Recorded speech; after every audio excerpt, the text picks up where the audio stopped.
Good evening. ഞാൻ Donna. Kodanchery media. സന്ധ്യാ വാർത്തയിലേക്ക് സ്വാഗതം. പുതിയ ആദായനികുതി ബിൽ ലോക്സഭയിൽ വെച്ച് ധനമന്ത്രി. നികുതി അടയ്ക്കുന്നതും റിട്ടേൺ ഫയൽ ചെയ്യുന്നതും എളുപ്പം. ന്യൂഡൽഹി. പുതിയ ആദായനികുതി ബിൽ ലോക്സഭയുടെ മേശപ്പുറത്ത് വെച്ച് കേന്ദ്ര ധനമന്ത്രി നിർമ്മല സീതാരാമൻ. 1961 ആദായനികുതി നിയമത്തിന്റെ സമഗ്ര പരിഷ്കരണം ലക്ഷ്യമിട്ടുള്ള ബില്ലാണ് അവതരിപ്പിച്ചത്. പഴയ ആദായ നികുതി നിയമം ലഘൂകരിച്ച് നികുതിദായകർക്ക് നികുതി അടയ്ക്കുന്നതും റിട്ടേൺ ഫയൽ ചെയ്യുന്നതും എളുപ്പമാക്കുന്നത് ലക്ഷ്യമിട്ടാണ് പുതിയ നിയമം വരുന്നത്. സാധാരണക്കാർക്കു പോലും മനസ്സിലാകുന്ന വിധത്തിൽ ലളിതമായാകും പുതിയ നിയമം. എല്ലാവർക്കും എളുപ്പത്തിൽ മനസ്സിലാക്കാനാവുക, നൂലാമാലകൾ ഒഴിവാക്കി നികുതി റിട്ടേൺ സമർപ്പണം സുഗമമാക്കുക, തർക്കങ്ങൾ ഒഴിവാക്കുക തുടങ്ങിയ ലക്ഷ്യത്തോടെയാണ് പുതിയ നിയമം കൊണ്ടുവരുന്നത്.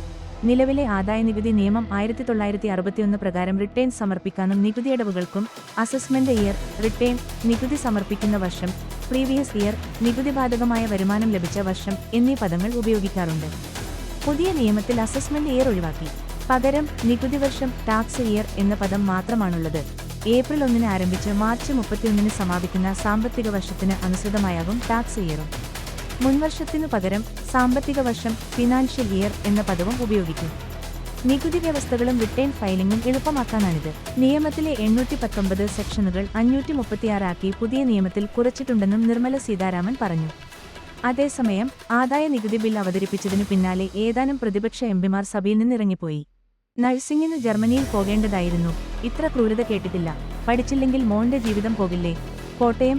ഗാന്ധിനഗറിലെ ഗവൺമെന്റ് നഴ്സിംഗ് കോളേജിൽ 1ാം വർഷ വിദ്യാർത്ഥികൾ നേരിട്ട അതിക്രൂര പീഡനത്തിൽ ഞെട്ടി രക്ഷിതാക്കൾ. ജർമ്മനിയിൽ നഴ്സിംഗ് വിദ്യാഭ്യാസത്തിനു കാര്യങ്ങളെല്ലാം ശരിയായിട്ടും നാട്ടിൽ പഠിക്കാനുള്ള മോഹത്താൽ കോട്ടയത്തെത്തിയ വിദ്യാർത്ഥിയും പീഡനം നേരിട്ടവരിലുണ്ട്. മാസങ്ങളായി കടുത്ത ശാരീരിക പീഡനം നേരിട്ടിട്ടും സീനിയേഴ്സിനെ ഭയന്നു കുട്ടികളൊന്നും രക്ഷിതാക്കളോട് പറഞ്ഞിരുന്നില്ല. മനസ്സാക്ഷിയെ ഞെട്ടിക്കുന്ന റാഗിങ്ങിന്റെ ദൃശ്യങ്ങൾ പുറത്തുവന്ന പശ്ചാത്തലത്തിൽ ഇരയായ 1ാം വർഷ നഴ്സിംഗ് വിദ്യാർത്ഥി ലിബിന്റെ പിതാവും ഇടുക്കി സ്വദേശിയുമായ ലക്ഷ്മണ പറഞ്ഞു, പഠിച്ചില്ലെങ്കിൽ അവന്റെ ജീവിതം പോകില്ലേ? സൈന്യത്തിൽ നിന്ന് വിരമിച്ചയാളാണ് ഞാൻ. പൊതുമരാമത്ത് വകുപ്പിൽ പാർട്ട് ടൈം ജോലിയാണ് ഭാര്യയ്ക്ക്. പീരുമേട്ടിലാണ് താമസം. ഞങ്ങൾക്ക് 2 മക്കളാണ്. മൂത്ത മകൻ ലിബിനാണ് കോട്ടയത്തു റാഗിങ്ങിന് ഇരയായത്. ഇളയ മകൻ ഏലപ്പാറയിൽ +1 പഠിക്കുകയാണ്. റാഗിങ്ങിനെപ്പറ്റി ലിബിൻ ഇതുവരെ ഞങ്ങളോട് പറഞ്ഞിട്ടില്ല. അവിടുത്തെ അധ്യാപിക പറഞ്ഞപ്പോഴാണ് വിവരം അറിഞ്ഞത്. പിന്നാലെ മകന് ഫോണിൽ വിളിച്ചു ചോദിച്ചു. ഞങ്ങളെ പേടിപ്പിച്ചു വച്ചിരിക്കുകയായിരുന്നു, അതുകൊണ്ടാണ് ഒന്നും പറയാതിരുന്നത് എന്നായിരുന്നു മറുപടി. മോനുൾപ്പെടെ 3 പേരെയാണ് അവർ പീഡിപ്പിച്ചത്. ഇതിൽ ഒരാൾക്കു സഹിക്കാനാവാത്ത വേദനയായപ്പോഴാണ് പരാതിപ്പെട്ടതെന്നും മകൻ പറഞ്ഞു. അധ്യാപികയോടാണ് കുട്ടികൾ വിവരം പങ്കുവച്ചത്. അധ്യാപിക ഉടൻ പ്രിൻസിപ്പലിനെയും പിന്നീട് പോലീസിനെയും അറിയിച്ചു. പരാതി നൽകിയതിനു പിന്നാലെ എഫ്ഐആർ രജിസ്റ്റർ ചെയ്തു. മാസങ്ങളായി സീനിയർ വിദ്യാർത്ഥികൾ ശല്യം ചെയ്യുന്നതും പീഡിപ്പിക്കുന്നതും അപ്പോഴാണ് കുട്ടികൾ പുറത്തു പറഞ്ഞത്. കോളേജ് ഹോസ്റ്റലിൽ മദ്യം ഉൾപ്പെടെയുള്ള ലഹരിവസ്തുക്കൾ സീനിയേഴ്സ് ഉപയോഗിക്കുന്നതായും കുട്ടികൾ വെളിപ്പെടുത്തി. ഇക്കാര്യങ്ങൾ പുറത്തു പറഞ്ഞാൽ തല്ലുമെന്ന് ഭീഷണിയുള്ളതിനാലാണ് പറയാതിരുന്നത്. ആദ്യവർഷ വിദ്യാർത്ഥികളായതിന്റെ പേടി ഇവർക്കുണ്ടായിരുന്നു. ഭാവിയിൽ എന്തെങ്കിലും പ്രയാസമുണ്ടാകുമോ എന്ന് പേടിച്ചാണ് കുട്ടികൾ ഒന്നും പറയാതിരുന്നത്. ആദ്യമായാണ് മകൻ ഇത്രയേറെ നാൾ ഇടുക്കി ജില്ല വിട്ടുപോകുന്നതും ഒറ്റയ്ക്ക് താമസിക്കുന്നതും. വിവരമറിഞ്ഞു കോട്ടയത്തേക്കുള്ള യാത്രയിലാണ് ഞാൻ. മകനെ എന്തുപറ്റിയെന്ന് നേരിട്ട് കണ്ട് തിരക്കണം. അതുവരെ ആദ്യമാണ്. നഴ്സ് ആകണമെന്നായിരുന്നു അവന്റെ ആഗ്രഹം. മക്കളുടെ മോഹങ്ങൾക്ക് ഞങ്ങൾ തടസ്സം നിൽക്കാറില്ല. അവർക്ക് ഇഷ്ടമുള്ളത് ചെയ്യാൻ സ്വാതന്ത്ര്യമുണ്ട്. ജർമ്മനിയിൽ പോയി പഠിക്കാൻ മോൻ ആഗ്രഹിച്ചിരുന്നു. ഇതിനായി ജർമ്മൻ ഭാഷ പഠിച്ചു, മറ്റു പരീക്ഷകൾ പാസ്സായി, പാസ്പോർട്ട് എടുത്തു. എന്നാൽ യാത്രയ്ക്ക് 1 വർഷത്തോളം കാലതാമസം വരുമെന്ന് അറിയിപ്പ് കിട്ടി. വീട്ടിലിരുന്ന് സമയം കളയേണ്ടെന്നു കരുതി മകൻ തന്നെയാണ് കേരളത്തിൽ പഠിക്കാമെന്ന് പറഞ്ഞതും അപേക്ഷിച്ചതും. കോട്ടയം ഗാന്ധിനഗറിലെ ഗവൺമെന്റ് നഴ്സിംഗ് കോളേജിൽ മെറിറ്റിലാണ് അഡ്മിഷൻ കിട്ടിയത്. ഇടുക്കിയിൽ നിന്ന് ഇവന് മാത്രമേ പ്രവേശനം കിട്ടിയിട്ടുള്ളൂ. 10ാം ക്ലാസ് വരെ നെടുങ്കണ്ടത്തും +1 പീരുമേട്ടിലുമാണ് പഠിച്ചത്. ജർമ്മൻ ഭാഷ പഠിക്കാൻ കുറച്ചുനാൾ എറണാകുളത്തേക്ക് പോയി.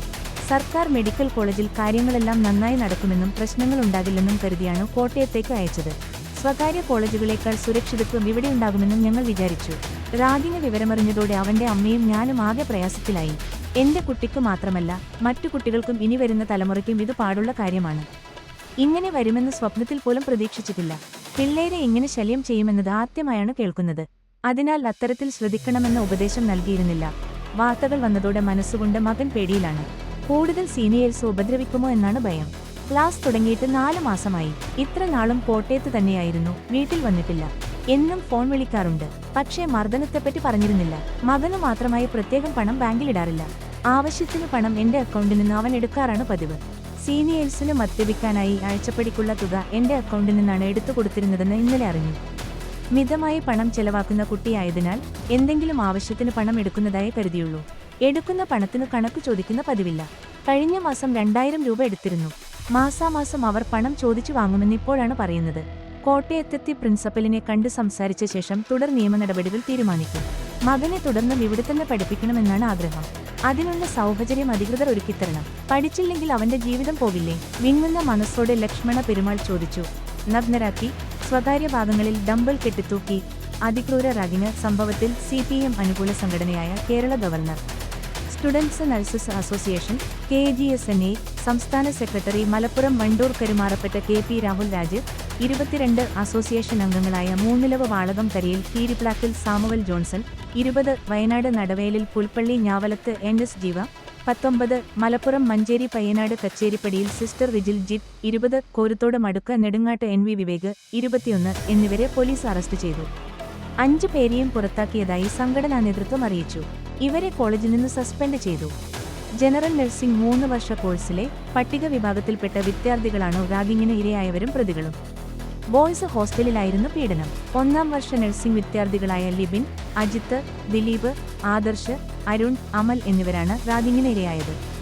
കഴിഞ്ഞ നവംബറിലാണ് റാഗിംഗ് ആരംഭിച്ചത്.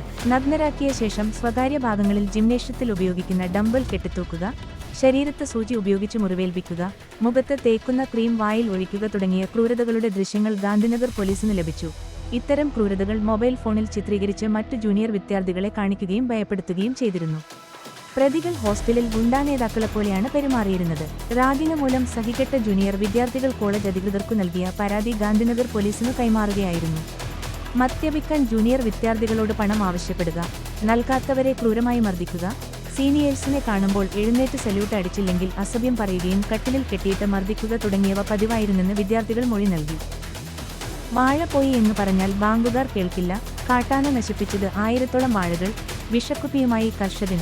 പനമരം. കാട്ടാന വാഴകൃഷി നശിപ്പിച്ചതിലെ മനംനൊന്ത് വനം വകുപ്പിന്റെ ഔട്ട്പോസ്റ്റിനു മുകളിൽ വിഷക്കുപ്പിയുമായി കയറി കർഷകന്റെ ആത്മഹത്യാഭീഷണി. നടവയല് പാതിരിയമ്പം ഉന്നതിയിലെ കണ്ണനാണ് ആത്മഹത്യാഭീഷണി മുഴക്കി കെട്ടിടത്തിനു മുകളിൽ കയറിയത്.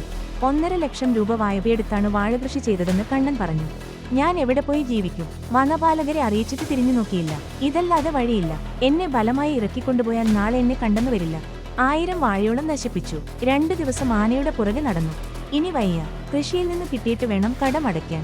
വാഴ പോയി എന്ന് പറഞ്ഞാൽ ബാങ്കുകാർ കേൾക്കില്ല. അവർ വീട് ജപ്തി ചെയ്യും. പ്രശ്നത്തിന് പരിഹാരമുണ്ടാകാതെ ഇറങ്ങില്ല, കണ്ണൻ പറഞ്ഞു. ഇൻസ്റ്റഗ്രാം വഴി പരിചയം, വിവാഹം, സൗന്ദര്യം പോരെന്നു പറഞ്ഞ് പീഡനം, സ്വർണം കൈക്കലാക്കി, യുവതിയുടെ പരാതി. നാദാപുരം. ഭർത്താവ് ശാരീരികവും മാനസികവുമായി പീഡിപ്പിച്ചെന്ന പരാതിയുമായി യുവതി.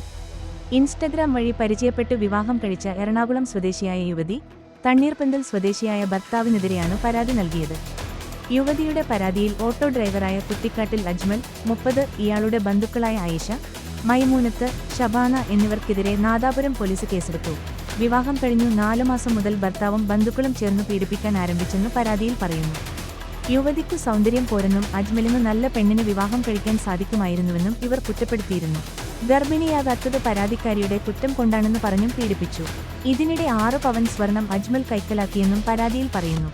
2022 ഡിസംബർ 27-നായിരുന്നു വിവാഹം. വഖഫ് ഭേദഗതി ബില്ല്. സംയുക്ത പാർലമെന്ററി സമിതി റിപ്പോർട്ടിന് രാജ്യസഭ അംഗീകാരം. പ്രതിഷേധിച്ച് പ്രതിപക്ഷം. ന്യൂഡൽഹി.